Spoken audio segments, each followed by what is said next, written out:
20h à Abidjan, mesdames et messieurs, bonsoir. Voici les titres de l'actualité de ce vendredi 8 novembre. À la une ce soir, le président Alassane Ouattara de retour de Niamey au Niger. Il a pris part au sommet extraordinaire de la CEDEAO, sommet consacré à la situation sociopolitique en Guinée-Bissau.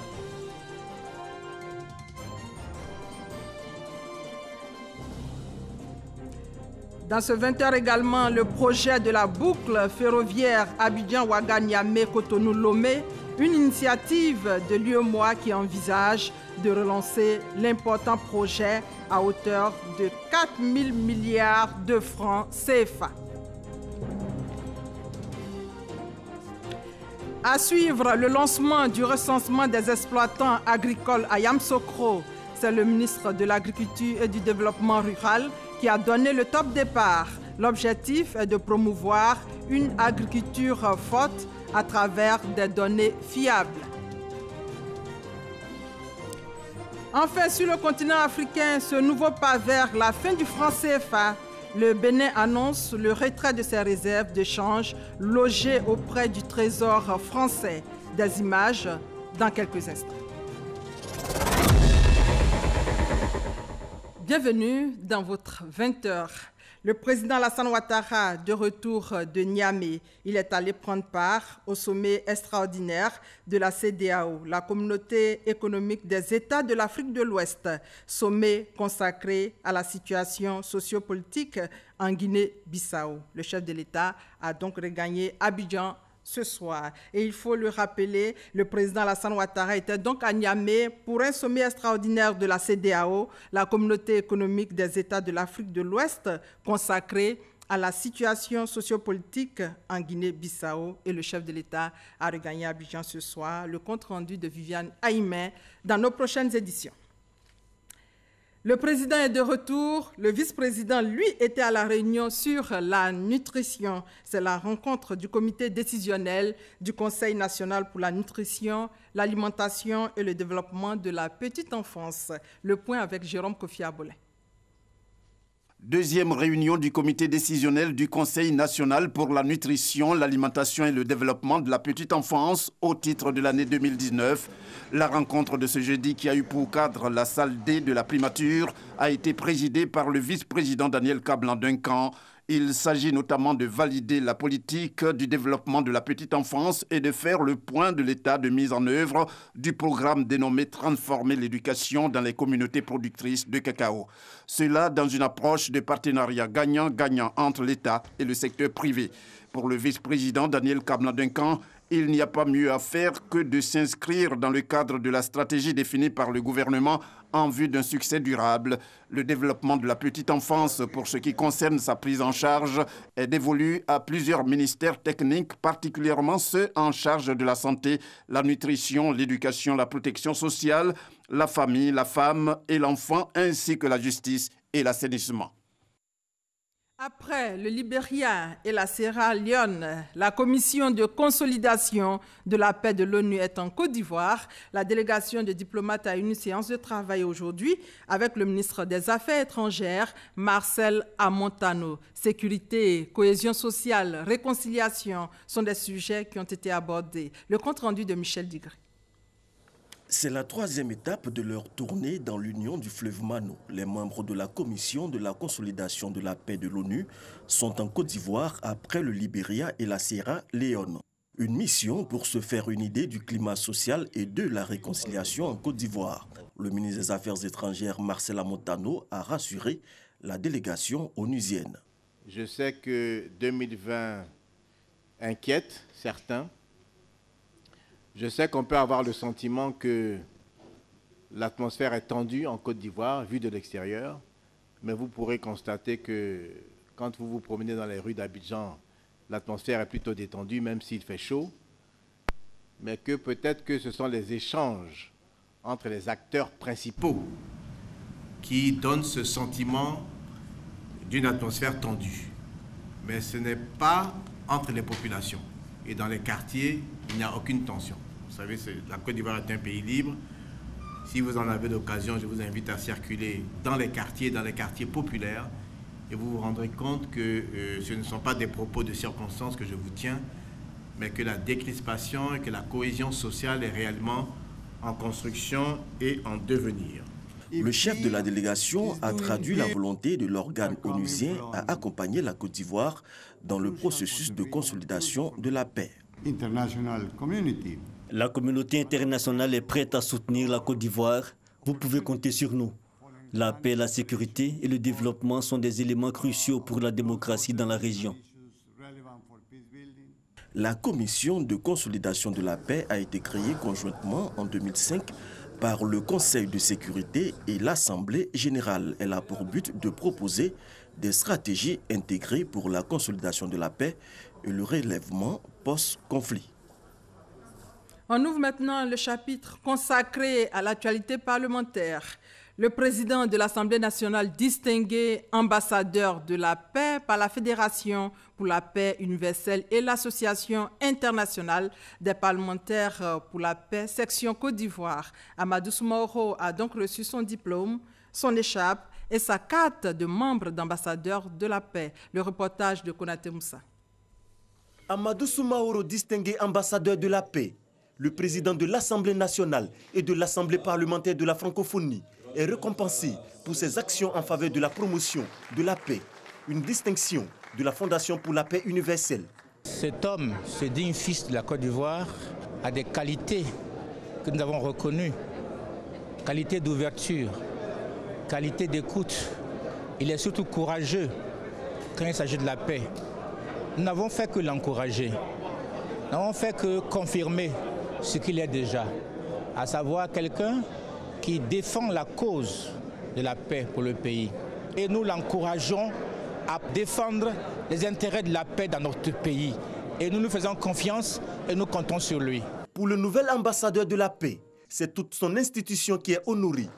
Le président Amadou Soumaoro a réaffirmé son engagement à demeurer un artisan de paix. Ma vision de la paix n'est donc autre que celle que nous a inculquée le président Félix Houphouët-Boigny et qui est aussi celle de son digne fils, son digne héritier, le président de la République, son Excellence Alassane Ouattara. Mon engagement et mon combat politique s'inscrivent dans cette philosophie du vivre ensemble. Le président de la République, son Excellence Alassane Ouattara, nous invite au dépassement de nos divergences, à la consolidation de l'amour de notre patrie pour contribuer à la construction d'une paix durable. Le président de l'Assemblée nationale devient ainsi membre de la Fédération pour la paix universelle, cette organisation internationale engagée pour la promotion de la paix dans le monde. Et cette information, cette fois-ci triste, à l'Assemblée nationale. Le Parlement de la CEDEAO présente ses condoléances à l'Assemblée nationale suite au décès du député de Zieunula. La délégation de parlementaires de la CEDEAO a été reçue par le président de l'Assemblée nationale, Amadou Soumaoro. On fait le point avec Konaté Moussa. Des députés de la CEDEAO chez le président de l'Assemblée nationale, Amadou Soumaoro. La délégation des parlementaires de l'espace ouest-africain est venue apporter son soutien à l'hémicycle ivoirien suite au décès du député Ferdinand Zambi-Goï. Ces condoléances s'adressent aussi bien au président du Parlement de Côte d'Ivoire, à l'endroit de l'Assemblée nationale de Côte d'Ivoire et au peuple ivoirien. Le collègue Zambi-Goï était pour nous un député hors pair, de par sa disponibilité, de par sa présence et sa contribution aux travaux des commissions, particulièrement la commission Affaires juridiques judiciaires que je préside, où il était le rapporteur, le premier rapporteur. Il a été toujours présent et nous avons toujours eu l'honneur de travailler avec lui dans la convivialité. Ferdinand Zambi-Goï était député de la circonscription de Zieunula. Il est décédé le 5 septembre dernier.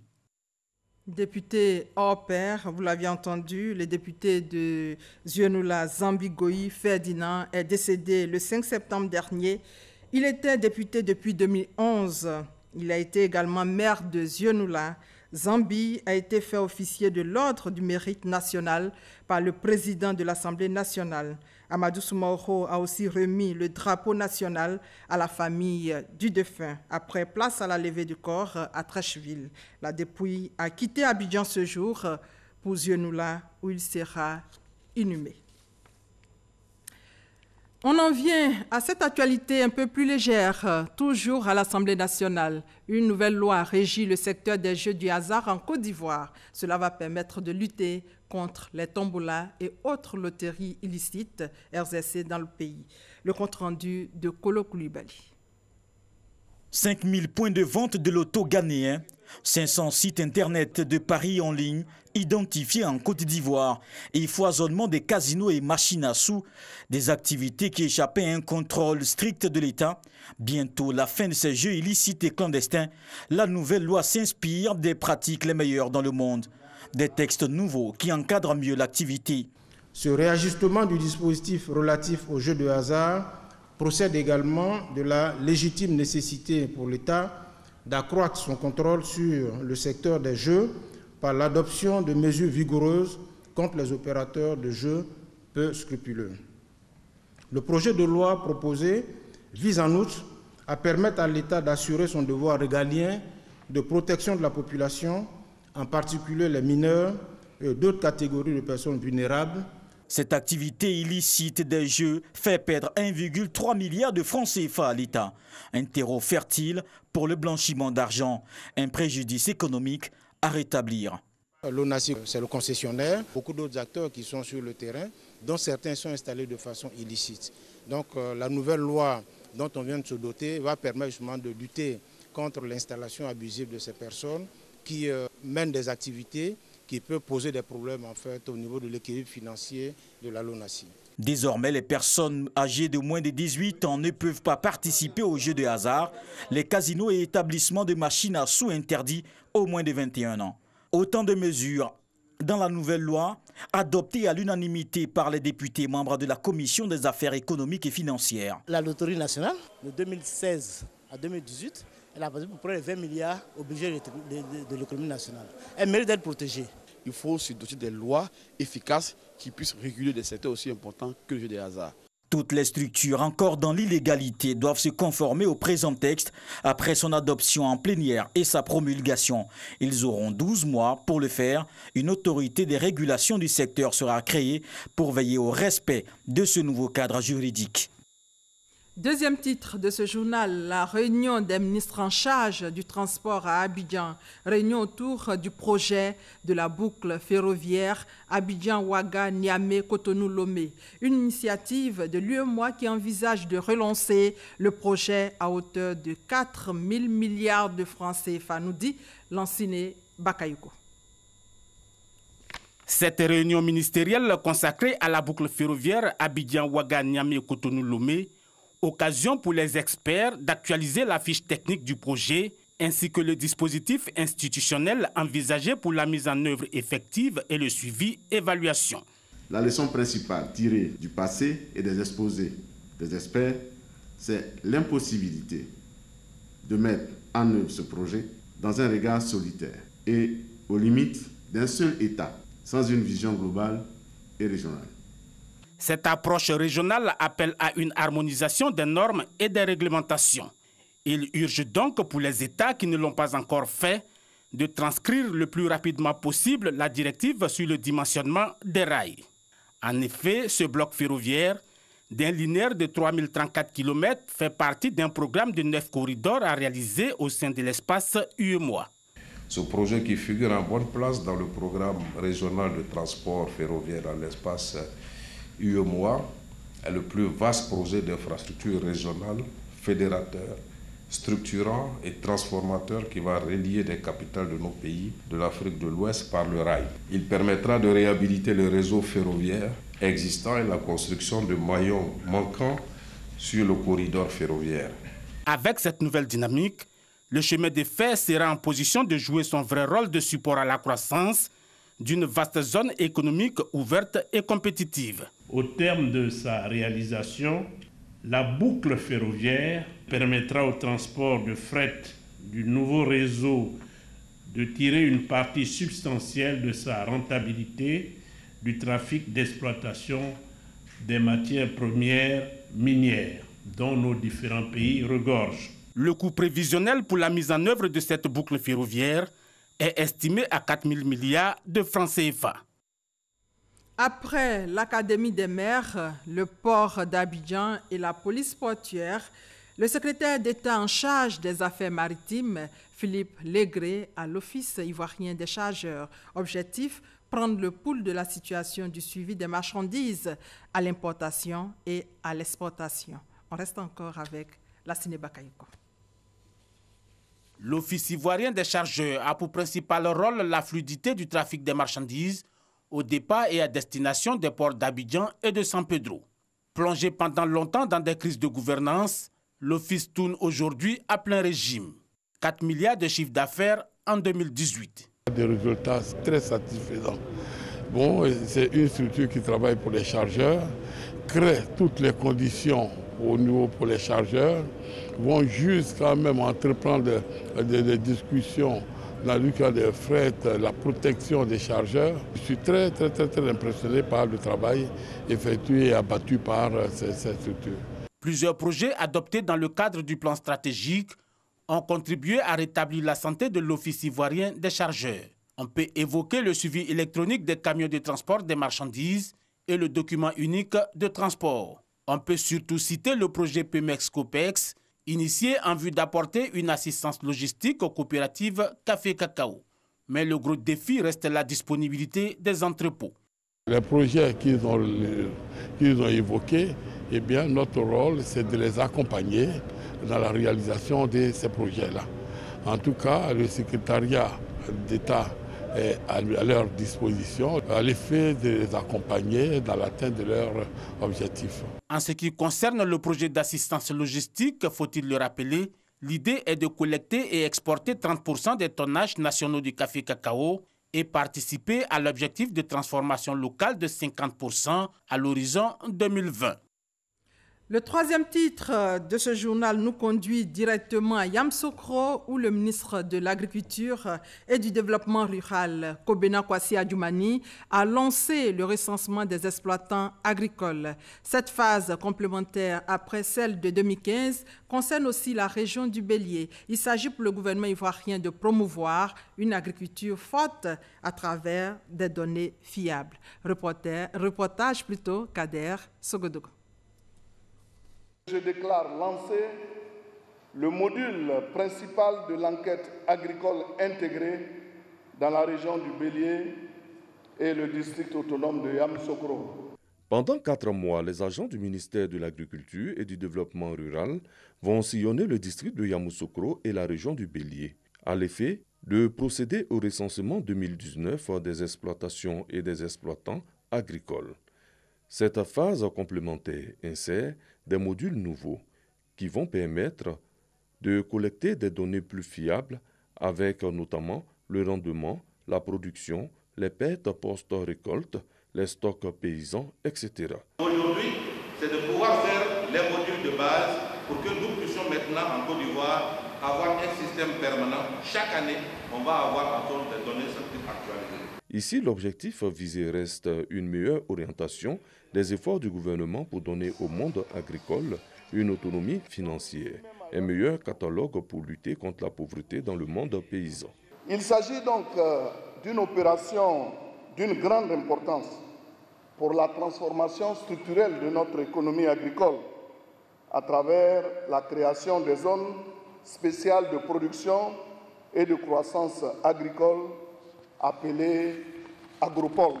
Le projet de pôle agro-industriel dans la région du Bélier, en exécution ici même à Yamoussoukro, comme un projet test, est une illustration de cette volonté de l'État. La Côte d'Ivoire compte environ 1 400 000 ménages agricoles. Chaque ménage abrite au moins 7 personnes. Des données de 2015 qui seront certainement revues avec des modules nouveaux. Après Yamoussoukro et le Bélier, les autres régions du pays vont suivre. L'Office national de l'assainissement et du drainage a signé hier une convention portant sur un fonds de 100 millions de francs CFA. Sachez que c'est un prêt. Ce fonds sera mis à la disposition des opérateurs de vidange de boue de fosses septiques en vue d'améliorer leurs prestations. Images et commentaires, Grace Kando. Les opérateurs de vidange de boue de fosses septiques disposent désormais d'un guichet de financement pour leurs activités. Une convention d'un fonds de 100 millions en garantie de prêt vient d'être signée entre l'Office national de l'assainissement et du drainage ONAD et une banque pour aider les vidangeurs à améliorer leurs prestations. Vraiment, on était satisfaits à tout le nord de vidangeurs.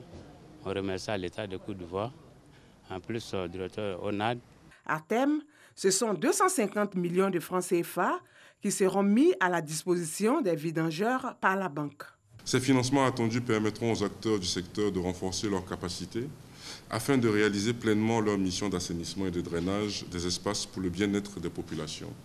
Les initiatives de l'ONAD pour la maîtrise de l'assainissement se déclinent en plusieurs programmes. La sensibilisation des ménages pour la construction des installations individuelles aux normes. Ces actions visent à disposer d'ouvrages individuels compatibles à la vidange mécanique et participent à l'éradication de la vidange manuelle, source de pollution et d'infection des usagers. L'identification, l'organisation, l'instauration d'agréments et le renforcement des capacités techniques, logistiques et managériales des acteurs de vidange. Dans le cadre du plan stratégique 2016-2020 de l'ONAD, 4 stations de traitement de boue de vidange seront fonctionnelles à Abidjan, Bouaké, Yamoussoukro et Katiola. Les stations de Korogo et San Pedro sont déjà opérationnelles.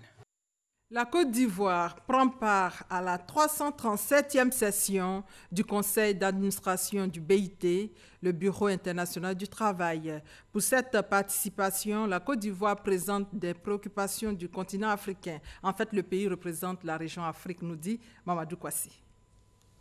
Les questions juridiques et des normes internationales ainsi que le budget et le programme de fonctionnement du BIT, Bureau international du travail, sont au centre de cette 337e session du Conseil d'administration de l'organisation. Les différentes parties du monde veulent davantage redynamiser le fonctionnement pour une prise en compte adéquate des préoccupations des travailleurs. Et dans cette initiative, l'Afrique a son mot à dire. Et ce mot est porté par la Côte d'Ivoire, représentant de la région Afrique au BIT. La Côte d'Ivoire a eu pour mandat de l'Afrique de travailler à la détermination des thèmes essentiels qui vont être examinés dans les années à venir au cours des différentes conférences. Le renforcement des règles de règlement des conflits de travail, la promotion du travail décent dans le sport et dans les plateformes numériques, puisque le monde du travail est en perpétuelle mutation et les plateformes numériques sont aujourd'hui un secteur très important. Et donc, il est question de pouvoir organiser des réflexions, des discussions sur ces thématiques et la Côte d'Ivoire travaille à l'identification de ces thématiques. Au cours de ces travaux, d'autres propositions seront faites pour soutenir davantage la position africaine. Plusieurs rencontres ont meublé le séjour du ministre de l'Emploi et de la Protection sociale, Pascal Kwaku Abina, à Genève en Suisse, dont celle de l'Ivoirien Emmanuel Bogui, directeur des ressources humaines du BIT. Au cours de cette rencontre, il était question de la 14e réunion régionale africaine de l'OIT, Organisation internationale du travail, qui se tiendra à Abidjan du 3 au 6 décembre prochain, ainsi que le renouvellement du poste de directeur pays du BIT, basé également à Abidjan. Le Bénin annonce le retrait des réserves de change du franc CFA qui se trouve en France. La Banque centrale des pays d'Afrique de l'Union monétaire ouest-africaine devrait assurer la gestion de ce portefeuille, a expliqué le président béninois Patrice Talon. L'actualité oblige le président Alassane Ouattara à Niamey pour un sommet extraordinaire de la CEDEAO, la communauté économique des États de l'Afrique de l'Ouest, consacré à la situation sociopolitique en Guinée-Bissau. Le chef de l'État a regagné Abidjan ce soir. Le compte-rendu de Viviane Aimé. La CEDEAO, au chevet une fois encore de la Guinée-Bissau, qui est confrontée depuis le 28 octobre dernier à une nouvelle crise politique et institutionnelle après les 2 précédentes crises qu'elle a connues en 2012 et en 2015. La conférence des chefs d'État et de gouvernement de la CEDEAO s'est donc réunie ce vendredi 8 novembre à Niamey au Niger en une session extraordinaire convoquée en urgence par le président en exercice de l'organisation, le président du Niger, Mahamadou Issoufou. 7 chefs d'État étaient présents, dont le chef de l'État ivoirien, le président Alassane Ouattara. On se rappelle qu'au cours de ses 2 mandats à la tête de la CEDEAO de 2012 à 2014, le président de la République, Alassane Ouattara, avait eu la lourde charge de gérer une crise politique en Guinée-Bissau, en l'occurrence le coup d'État survenu dans ce pays en 2012. Le règlement de cette crise par la CEDEAO a connu une issue favorable avec la tenue d'élections démocratiques dans ce pays en 2014. En 2015, la Guinée-Bissau était à nouveau plongée dans une crise institutionnelle avec le limogeage par le président José Mario Vaz du Premier ministre Domingo Pereira, issu de la majorité parlementaire.